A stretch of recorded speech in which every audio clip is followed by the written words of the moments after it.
The internet isn't just melting tonight, it's detonating.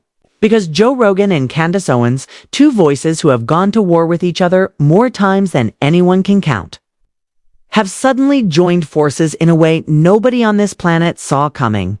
And what they're saying, what they've exposed, has ripped a hole straight through the carefully constructed narrative surrounding Charlie Kirk's death and the woman at the center of it all, his widow.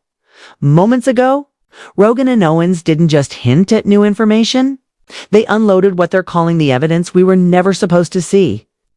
And the shockwaves are already shaking Washington, Silicon Valley, and every corner of conservative media. We're talking encrypted messages, buried timestamps, suppressed security footage, and testimony from someone so close to the case that people online are already calling them the insider nobody knew existed.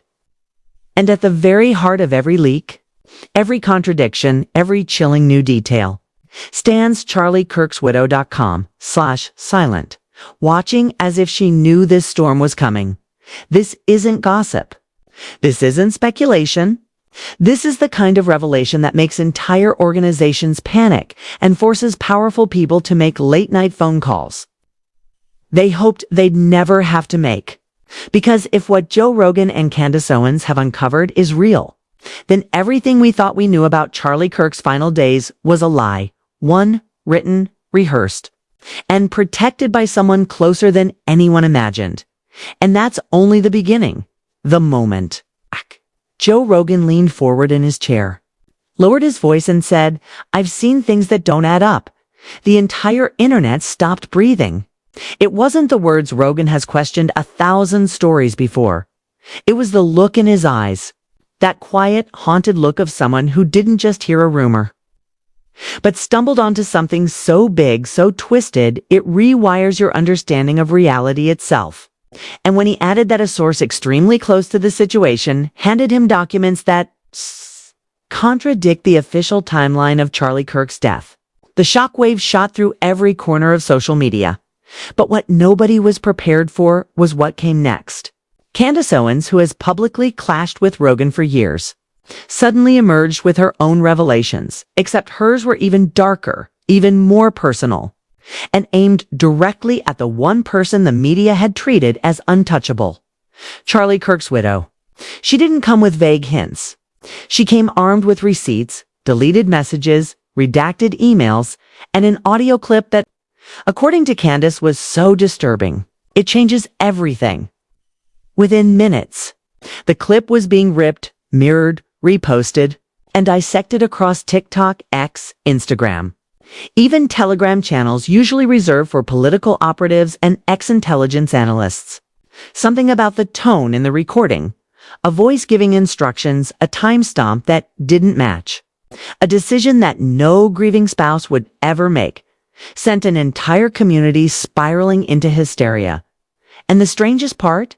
Every road, every contradiction, every red flag pointed back to one person who should have been begging for answers, demanding justice, tearing down doors to uncover the truth, yet instead remains silent, poised, and unbelievably controlled. Erica Kirk, the woman who just 2 weeks earlier had stood on a stage, smiled softly and delivered a speech so polished it felt rehearsed to the syllable. The woman who forgave the shooter before the autopsy report was even public. The woman who, according to a new whistleblower, had taken over several of Charlie's duties before he even died. That whistleblower, calling themselves Orion, dropped a digital grenade into the middle of this case, through encrypted messages leaked to Candace. Orion claimed the atmosphere inside Turning Point shifted drastically in the days leading up to the event. Meetings were moved. Staff were reassigned. Security protocols were changed without explanation. And the biggest shift of all, a series of executive decisions allegedly approved by Erica, even though Charlie was still alive and scheduled to deliver one of the most important speeches of his career. Then came the detail that sent Rogan into open disbelief. According to Orion, a stand-down order was issued the morning of the Utah event. The order allegedly told Charlie's security not to coordinate with local officers. something no trained professional would ever agree to unless instructed by someone with power. And the whistleblower insisted that order came from inside the organization. When Candace pressed them, asking who specifically issued it, Orion didn't hesitate. It wasn't Charlie. Something cracked in the narrative right there. A fracture so deep that even the mainstream outlets scrambled to issue emergency fact-check statements, desperately trying to contain the chaos. But the internet wasn't listening. Not when Rogan was openly questioning missing body cam angles. Not when Candace claimed she had timeline discrepancies no one will be able to explain.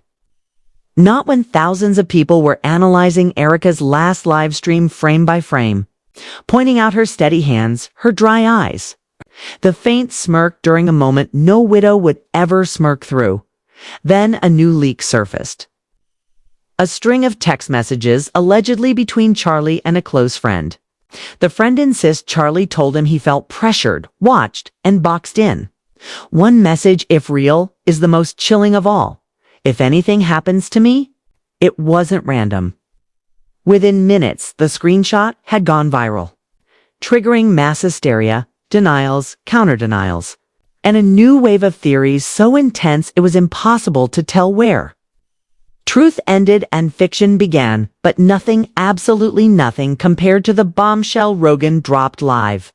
Multiple people told me Charlie didn't even want to attend that event. He said it casually, almost reluctantly, as if he knew the sentence itself could reshape everything.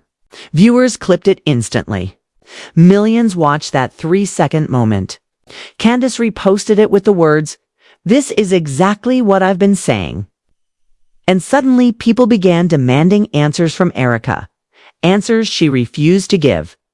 Instead of appearing grief-stricken, she had been scheduling private meetings with donors, reassuming leadership roles, and according to a Turning Point employee who spoke anonymously, acting like she had already prepared for this. And what made it even more suspicious was the timing. Erica allegedly accessed certain organizational files hours after Charlie's death. Files she never had clearance for. Not financial files, not public communications, internal memos, security protocols, restricted correspondence, and then, as the internet was spiraling out of control, another leak surfaced, a voicemail left on a Turning Point staffer's phone by an unidentified woman. The voice was shaky, terrified, whispering, "They're covering everything. Please, someone has to say something." The voicemail abruptly cut off. The staffer claimed the number was disconnected by morning. Fake or real, no one could tell. But people believed it. They wanted to believe it. And every piece of silence from Erica made the belief stronger. Then Candace said, something that froze the entire online world. There were people who warned Charlie. People he trusted. When Rogan heard that line, he went quiet. A rare moment for a man who's usually unshakable. And then, after a full 10 seconds of silence, he asked Candace the question that changed the whole atmosphere of the conversation. "Are you saying someone close to him wanted him gone?" Candace didn't blink. "I'm saying the truth was buried by someone who benefited." And just like that, every eye online shifted again, back to the widow whose calmness felt unnatural, whose timing felt strategic, whose silence felt scripted. People were no longer asking what happened at the Utah event. They were asking who stood to gain the most from the aftermath. Donors began backing away. Staff started leaking more fragments of the internal chaos. Former allies started turning on each other. Screenshots of panicked group chats surfaced. People deleted posts, then undeleted them. A journalist claimed they were threatened after requesting documents. A Turning Point director suddenly resigned with no explanation, fueling even more suspicion, and then the biggest twist yet detonated. A leaked calendar entry showing that Erica had a scheduled meeting with a major donor the morning after Charlie's death, before his memorial was even planned. Her defenders said it was innocent. Her critics said it was diabolical. The internet said nothing because they were too busy trying to make sense of a story that kept getting darker by the hour. But everything reached a breaking point when Rogan revealed he had one more piece of evidence. Something handed to him off air, something he said, changes the entire picture. Changes the entire picture. Candace begged him to show it. Fans demanded it. Millions waited in real time. Rogan hesitated. Then he said, "I'm not sure it's safe." And the screen cut to commercial. The studio lights were still humming when Candace Owens pulled out a second flash drive, smaller, darker, and somehow more unsettling than the first. She didn't even look at Joe when she set it on the table. She just whispered, "This one was never supposed to leave Arizona." Joe's eyebrows lifted. For a moment, the room fell into a vacuum. The producer behind the camera froze mid-breath. No one spoke. No one blinked. Because everyone there knew. When evidence comes from the state, Charlie Kirk built his entire empire in the stakes. Go from dangerous to radioactive, Candace slid the drive forward. "This includes the missing 9 minutes," she said. Joe exhaled sharply. "The 9 minutes from the security feed." Candace nodded. "The ones Turning Point USA claimed were corrupted." Joe didn't touch the drive. "What's on it?" Candace leaned back, her voice suddenly low, almost fragile, like she understood the weight of what she was about to unleash. Charlie didn't walk into that room alone. The studio erupted. The producer cursed under his breath. Rogan sat up straight, gripping the edge of the table. Someone outside the door knocked, then stopped, as if they sensed the shift inside. Candace didn't flinch. "Everyone keeps talking about Charlie's stress. Charlie's schedule, Charlie's conflicts," she said. "But nobody wants to talk about who followed him into that conference room right before the cameras went dark." Joe swallowed. "His wife." Candace didn't answer. Instead, clicked the flash drive between her fingers like it was a detonator. The audio is distorted, but the silhouettes are clear. Rogan leaned forward. "You're saying there's video." Candace stared directly at him. "I'm saying there's movement. 2 shapes. One unmistakably Charlie. The other wearing the exact jacket his widow claimed she never brought to the building that day." The oxygen in the studio vanished. Joe ran a hand across his face, whispering, "Jesus." Candace continued. "Investigators never released the footage. TPUSA's own security team sealed it. And the widow. She refused to answer why her access card was scanned twice. Once when she entered, a pause. A heavy, deliberate pause. And once when she left 6 minutes before Charlie was found. Kai sat back, stunned. "What happens if this goes public?" he finally asked. Candace exhaled. "It won't be just political fallout. This will blow open every donor, every internal conflict, every suppressed complaint, every person who warned Charlie something was wrong." "Okay." Joe glanced again at the flash drive. "And you're saying this came from?" Candace stopped him with a raised hand. "Don't say their name." "Not yet." Her phone buzzed on the table. She looked at it, her expression shifting from confidence to fear. Joe noticed. "Who is it?" Candace picked up the phone, stared for a moment, then turned the screen toward him. A single message. No name, no number. Just a sentence. "Delete the footage. Before they delete you." Joe's face tightened. "Candace, who knows you have this?" She didn't answer, because she wasn't sure. But someone, somewhere, knew exactly what she was about to expose, and they were already trying to stop it, and neither of them had any idea how close the danger actually was. If you're still here, then you already know the story is bigger, darker, and far more explosive than anything mainstream media will touch. And trust me, what comes next is going to shake everything.